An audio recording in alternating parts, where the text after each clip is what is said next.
Hey guys, still continuing on with the Cherry Blossom series, and in this video we're going to use a straw technique, which is an oldie but a goodie. We're starting out with some Dr. P.H. Martin's Radiant Concentrated Watercolor. I thought it was best to start with a watercolor that already was fluid as opposed to adding a bunch of water to some pan watercolors. This was going to be a lot easier. So there's something very freeing about this technique in that you kind of really don't know what to expect. You have an idea, but the results are going to be different every single time. So you just take a regular straw and literally just, blow some air onto the paint and let it do what it's going to do. I am manipulating it just a little bit with a paintbrush. You'll see me go in and make some paths where I want the paint to kind of open up. If I concentrate some air in that direction, it'll kind of continue on from there. So there's a little bit of manipulation going on, but for the most part, I'm kind of letting it do its thing. So at this point, it's not really looking a whole lot like a tree. At the bottom, we're kind of missing a trunk. So I'm going to take my paintbrush and just lay it flat on its side to get a little bit more width out of that tree trunk there. It could be a tree trunk, it could be a branch. Call it what you like.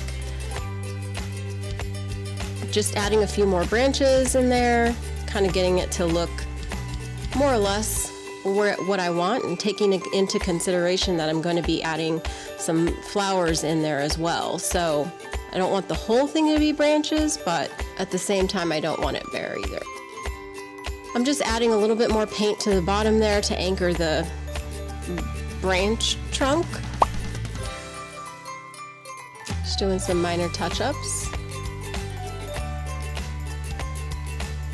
I really do like how the bottom of the branch, there's some softness to the right there. I really didn't want to get rid of that. That actually happened because the top part of my brush was probably still wet with water.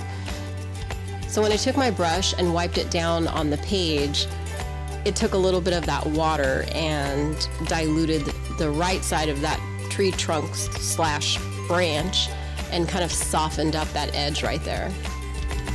Gives it a little bit of personality, don't you think?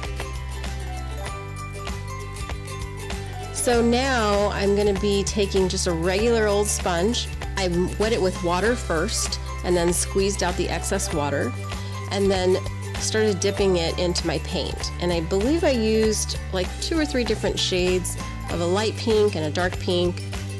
There isn't really a whole lot to this technique. Just dip and paint.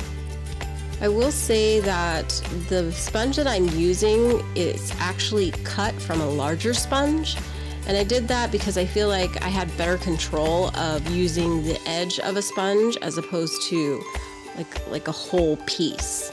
So I just took my scissors to it, chopped off a piece of it, and I want to say this is like a sea sponge.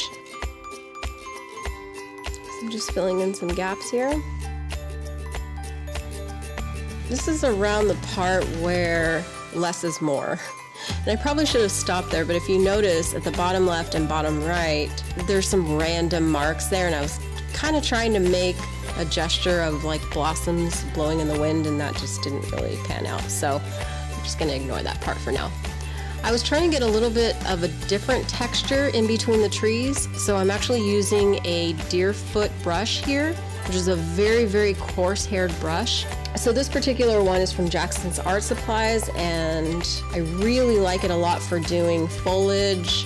So if you're looking for some texture to do some trees and leaves and things like that, like this is a really good brush. It takes the work out of it for you, makes it super, super easy. And that's it. So I hope you guys try this at home, and if you happen to post it on Instagram, tag me at hashtag Anjee, ANJEE_inspired, so I can take a look at your beautiful work. Thanks guys, see you soon.